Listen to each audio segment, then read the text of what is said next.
Although Clovis claimed to have no recollection of attending the TAG summit, Papadopoulos remembered discussing Russia and a foreign policy trip with Clovis and Ferris during the event. Papadopoulos' recollection is consistent with emails sent before and after the TAG summit.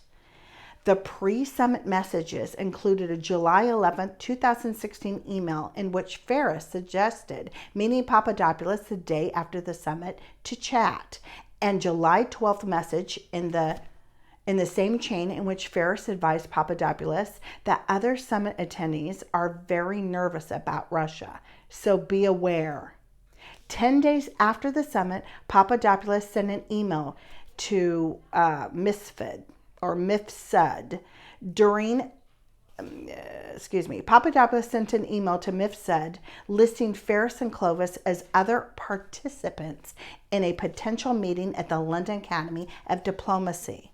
Finally, Papadopoulos' recollection is also consistent with handwritten notes from a journal that he kept at the time. Those notes, which are reprinted in the part below, appear to refer to a potential September 2016 exchange in London with representatives of the office of Putin, and such that Ferris, Clovis, and Papadopoulos could attend without the official backing of the campaign. The official letter to message from Trump. Here are the notes that Papadopoulos wrote. Later communications indicate that Clovis determined that he, Clovis, could not travel on August 15, 2016. Papadopoulos emailed Clovis saying he had received requests from multiple foreign governments, even Russia, to closed-door workshops, consultations abroad, and asked whether there was interest for Clovis, Ferris, and Papadopoulos to go on that trip. Clovis copied Ferris in response, which said that he could not travel before the election, but that he would encourage Papadopoulos and Walid to make the trip, if possible. Footnotes. Papadopoulos was dismissed from the Trump campaign in early October 2016 after an interview he gave to the Russian news agency Interfox generated adverse publicity. Okay, this is F. Trump campaign knowledge of dirt.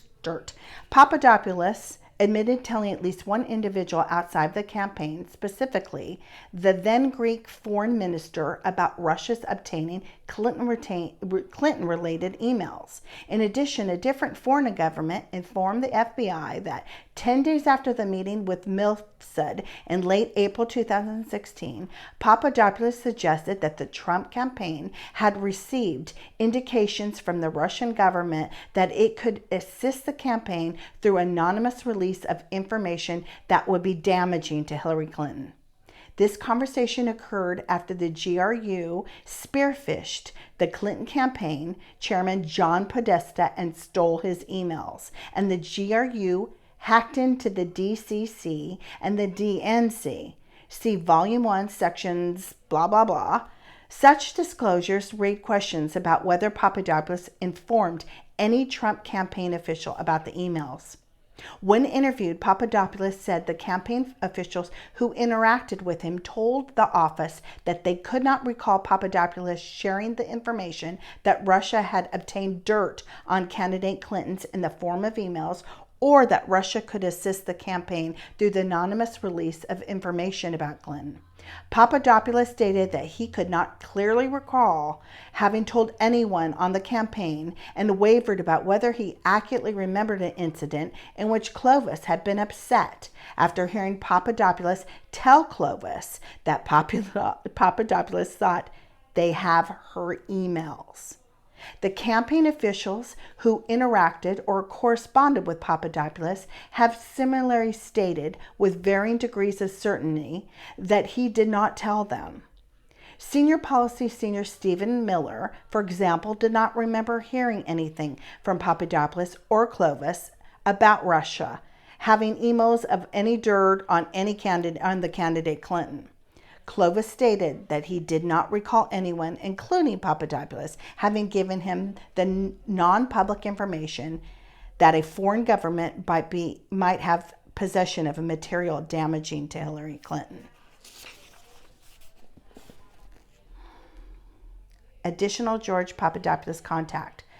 The office investigated another Russia-related contact with Papadopoulos. The office was not fully able to explore the contact because the individual issue, Sergei Millian, remained out of the country since the reception of our investigation and declined to meet with members of the office despite our repeated efforts to obtain an interview. Papadopoulos first connected with Millian via LinkedIn on July 15, 2016, shortly after Papadopoulos had attended the TAG Summit with Clovis.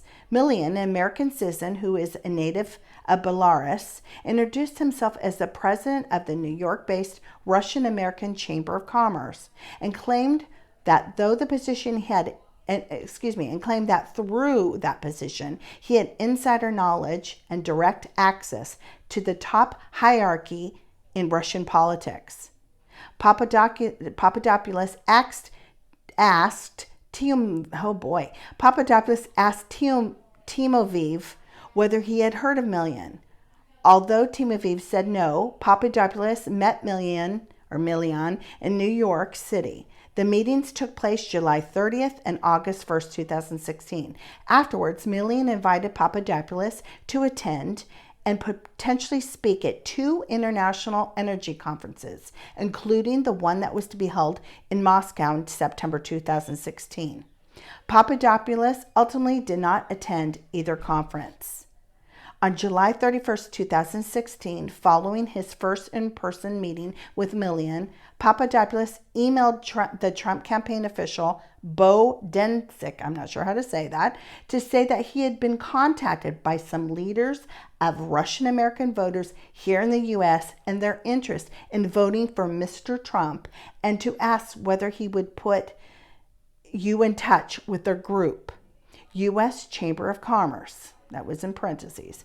Densik thanked Papadopoulos for taking the initiative, but asked him to hold off with outreach to Russian Americans because too many articles had already portrayed the then campaign chairman Paul Manafort, and candidates Trump as being pro-Russian.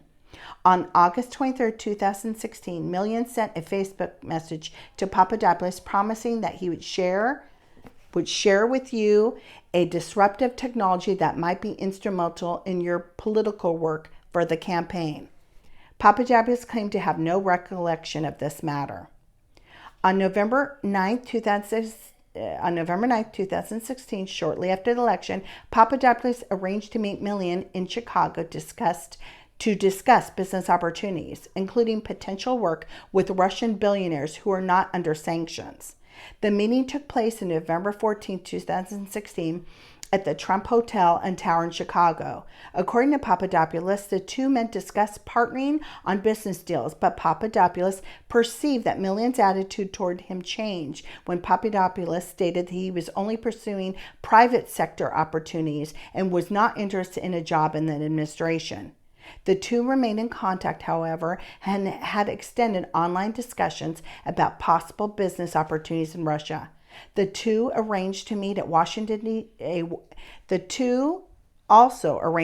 at a Washington, D.C. bar when both attended Trump's inauguration in the January 2017. Carter Page worked for the Trump campaign from January 2016 to September 2016. He was formally and publicly announced as a foreign policy advisor by the candidate in March 2016. Page had lived and worked in Russia, and he had been approached by Russian intelligence officers several years before he volunteered for the Trump campaign. During his time with the campaign, Page advocated pro-Russia foreign policy positions and traveled to Moscow in this personal capacity. Russian intelligence